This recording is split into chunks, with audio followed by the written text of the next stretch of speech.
Alright, this just arrived from Amazon. It's a very nondescript box. There is a sticker on one end. Toguard backup large vehicle, something made in China. Not very descriptive, but I know what's in here because I ordered it. So let's get right to it and see what we've got here.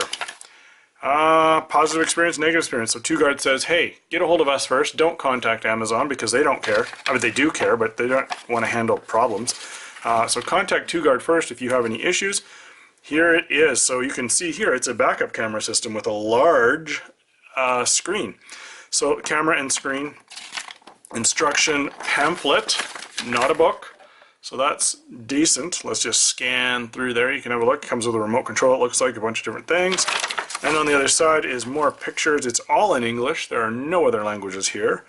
And basic setup stuff. So let's get right to it. I'm excited for this thing. Some protective covering in there. That's good to keep that from getting damaged. Let's go right for the screen here. I'm always interested in these screens. Look at that. Very nice. It's a TFT color monitor. So that's going to be really smoking nice. And then there's going to be a mounting system on the back. Oh boy, this is exciting. And then there's a plug-in, some sort of plug-in thing. So we're going to get right to that here in a second. Figure out how this all works. Underneath that is, oh, this is a complex box.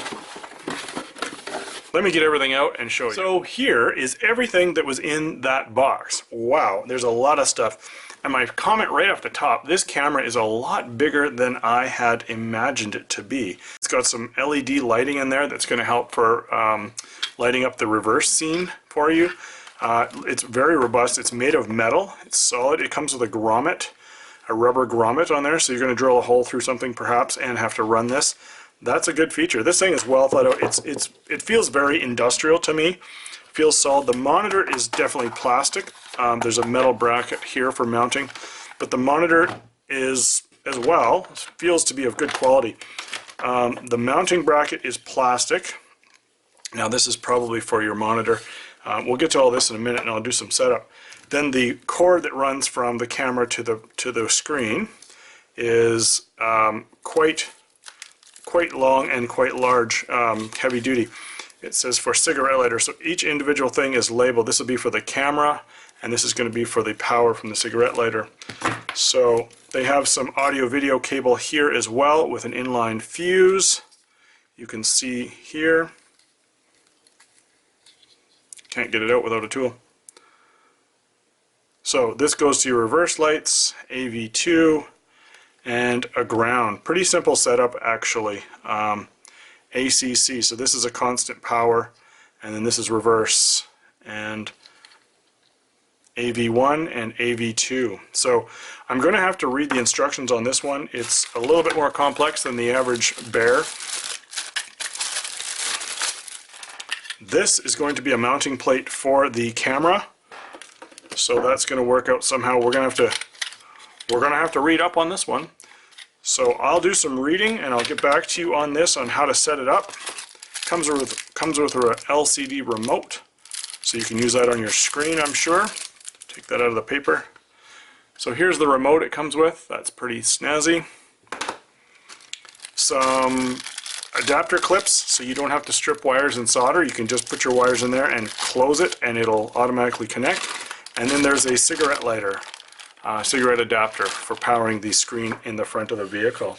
So here is the basic wiring diagram for setting this thing up. It's fairly straightforward. You have to have a little bit of know-how, but it's not too bad. They include the wiring harness for it, so I think it should be fairly straightforward from this standpoint if you don't wire it into your reverse lights, which I don't think I'm going to. I want to be able to just turn it on and back up and then turn it off, or leave it on if I want to drive with it. So there's your basic wiring diagram, which will be useful when you're hooking this thing up. Here it is over here with the optional backup light wired to channel 2 video output. So that will be a reversing lamp. So when you put your vehicle in reverse, it will automatically turn the system on. I'm going to run it like this, I believe, without having the reverse lights involved.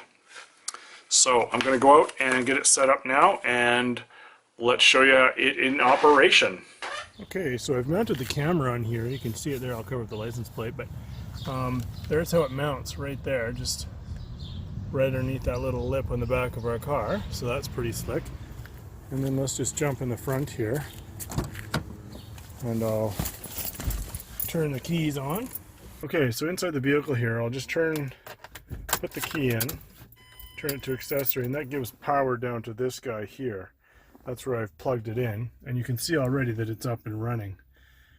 So that's basically it. I can turn off down here, and that turns off the camera up top. The other option would be to use the remote, and that's simply when the power's on, turn that on, this will pop on, and then you take and you can turn it off using the remote as well if it's pointed at it. Why isn't it working now?